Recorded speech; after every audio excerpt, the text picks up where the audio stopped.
اعوذ باللہ من الشیطان الرجیم بسم اللہ الرحمن الرحیم الطلاق مرتان فامساک بمعروف او تسریح باحسان صدق اللہ العظیم۔ پچھلی نشست میں جو مضامین آئے تھے ان میں سے ایک کے بارے میں مجھے احساس ہوا کہ میں نے ایک بات شروع کی تھی لیکن نامکمل رہ گئی۔ آیت الاختلاف کے بارے میں نے عرض کیا تھا کہ وحدت ادیان کے فلسفے کا ایک جز صحیح ہے، ایک غلط ہے۔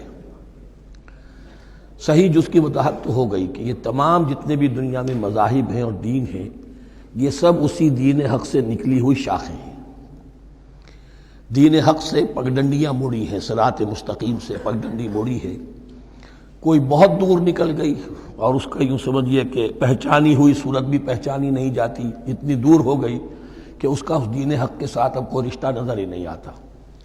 کچھ اتنے دور نہیں ہوئے، قدرے قریب رہے، لیکن سب کی بنیاد ایک ہے۔ ظاہر بات ہے کہ حضرت آدم کی نسل سے بات شروع ہوئی ہے، حضرت آدم کی اولاد ایک ہی امت تھی۔ یہ تفرقے جو بھی ہوئے بعد میں ہوئے ہیں۔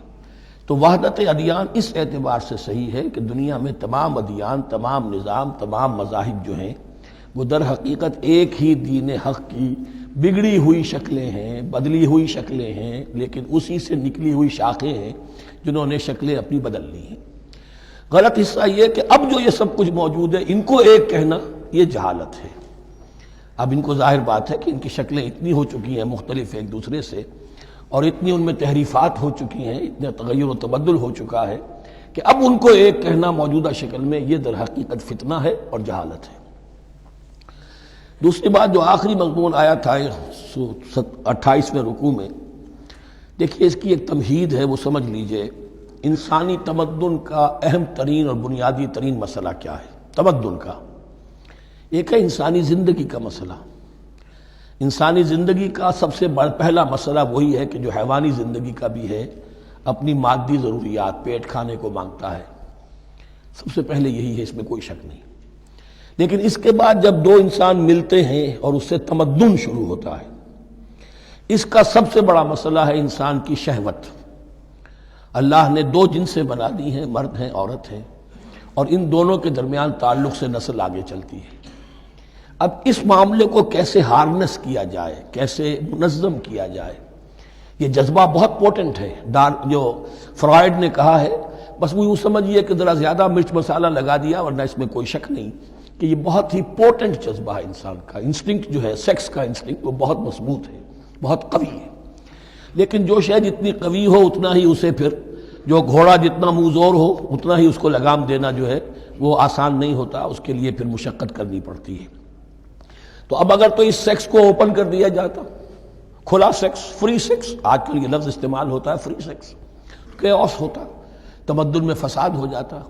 اس کے لیے شادی کا معاملہ کہ ایک عورت کا ایک مرد کے ساتھ رشتہ رہے، سب کو معلوم ہو کہ یہ اس کی بیوی ہے، یہ اس کا شوہر ہے، تاکہ اس طریقے سے نسب کا معاملہ بھی چلے اور ایک خاندانی ادارہ وجود میں آئے۔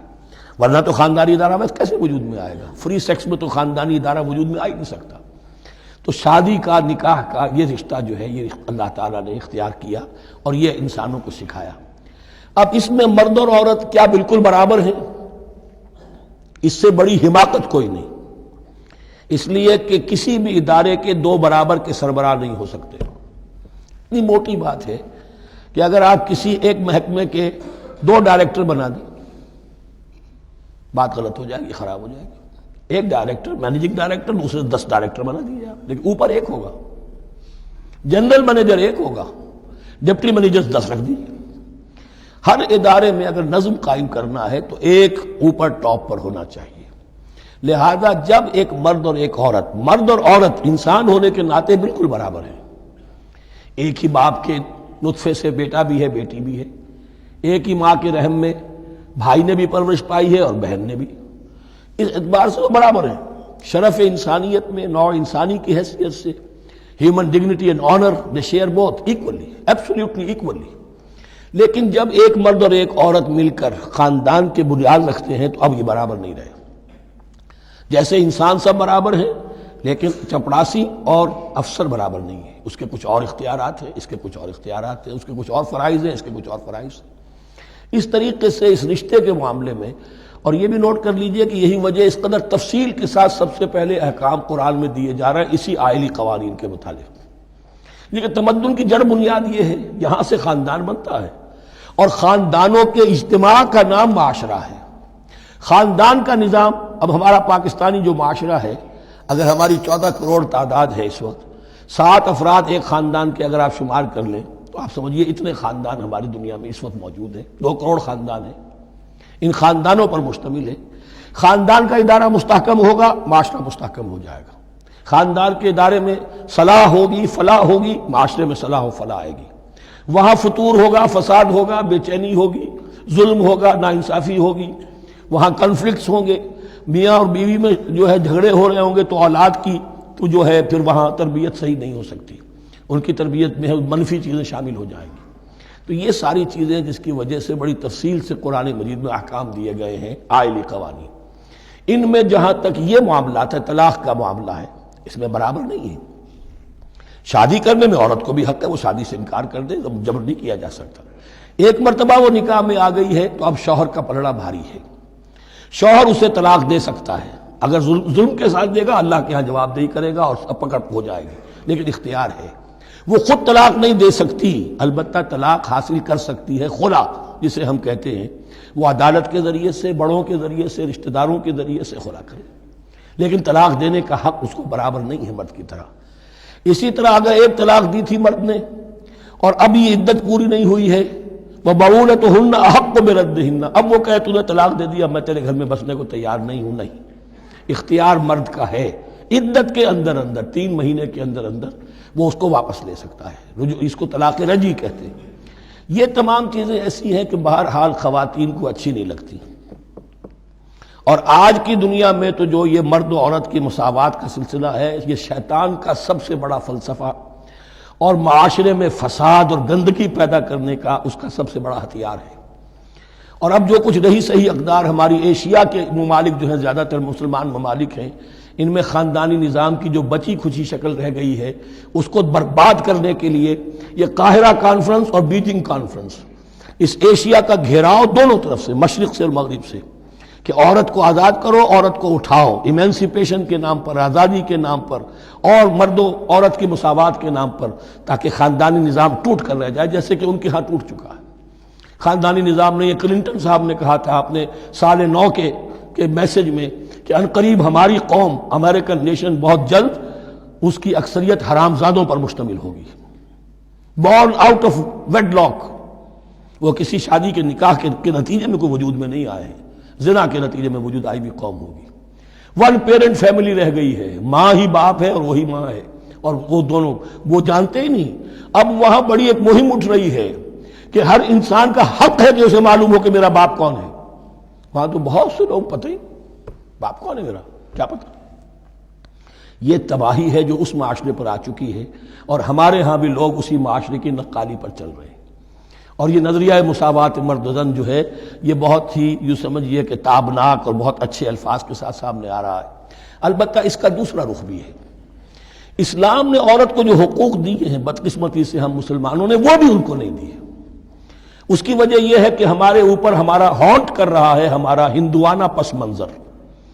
ہندوؤں کے معاشرے میں عورت کی کوئی حیثیت نہیں، نہ اس کی وراثت کا حق ہے، نہ وہ بیوہ ہو جائے تو جینے کا حق تھا اس کو، وہ تو پھر ستی ہو جانا چاہیے اس کو، اس کے لیے تو زندگی کا حق بھی نہیں ہے، وراثت تو بہت دور کی بات رہی، کوئی پراپرٹی کا کوئی سوال نہیں، کسی طرح کی کوئی حیثیت نہیں، کوئی لیگل اینٹیٹی نہیں۔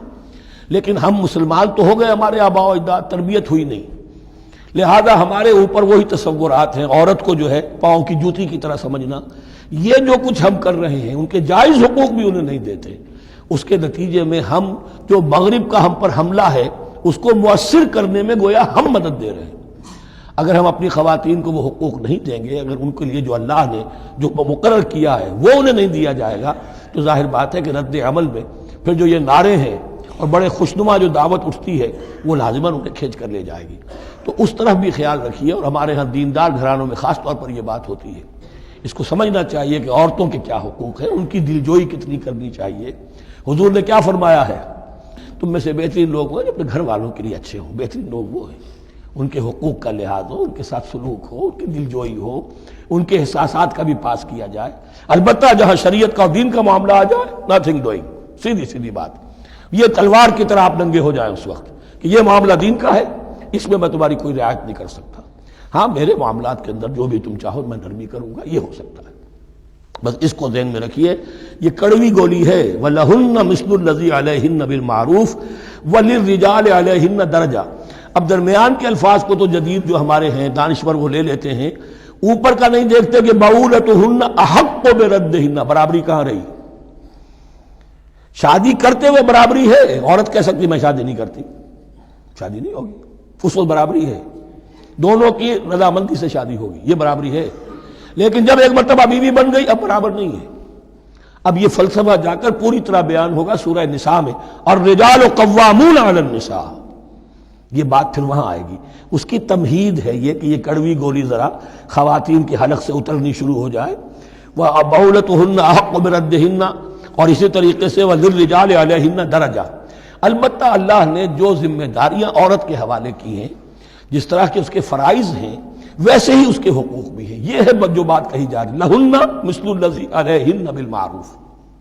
اور یہ دنیا کا وہ اصول ہے کہ responsibilities and privileges they go together۔ کہیں آپ کا اگر ذمہ داری زیادہ تو حقوق اور اختیارات بھی زیادہ ہوں گے، ذمہ داری بہت ڈال دی، حقوق و اختیارات اتنے ہیں نہیں، آپ ذمہ داری ادا نہیں کر سکتے۔ جہاں ذمہ داری کم ہوگی وہاں حقوق و اختیارات بھی کم ہوں گے، یہ دونوں چیزیں پروپورشنیٹ چلتی ہیں۔ صدق اللہ العظیم۔